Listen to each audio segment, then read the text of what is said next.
Yeah, October 12th and 13th is going to be a great weekend. You know, I get to go in there, I get to compete, I get my hand raised, then I get to go off and head to New York and watch Chael and Fedor fight. And obviously that's a huge fight for me at that time, watching, dissecting, and then getting in the cage, whether it's Fedor or Chael, and staring across from them and knowing I'm going to be in there fighting for that heavyweight title in a couple of months from then.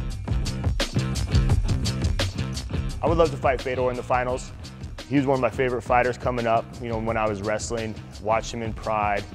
To be able to fight him, stand across that cage from him, not only for that, but in a Grand Prix style tournament for the heavyweight championship of the world, you know, it doesn't get any bigger as a fight fan. I already see me winning this fight in front of me and winning that championship fight. Matt Mitrione is a friend of mine. It doesn't matter. I'm going in there to whoop his ass, move on to the next fight, and become the heavyweight champion of the world. It's just going to be kind of a mauling. It's going to be like a bear on a child, and he wants a belt, and he wants to be the heavyweight champion. You know, I want 2 belts. I want to be, you know, a 2-division champion.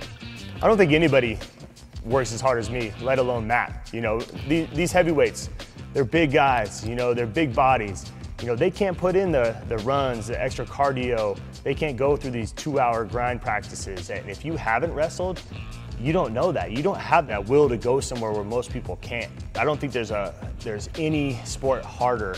It's individual, it's one-on-one, and if you're cutting weight, there's so much discipline and sacrifice that go into that.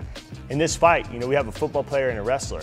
I'll take the wrestler all day, just on the mentality alone. You know, Matt Mitrione is training wrestling for this fight. That's the worst thing he could do. He's not gonna make up 20, 25 years plus of wrestling in an 8-week camp. Watching that fight with Big Country and Matt Mitrione, I would have finished that fight right there. You know, I would have got in my position, I would have pounded him out. You know, I would have been riding his wrist. He would be so tired that he's gonna give up that position where he knows there's a way out and let me pound on him a little bit and walk away with that win.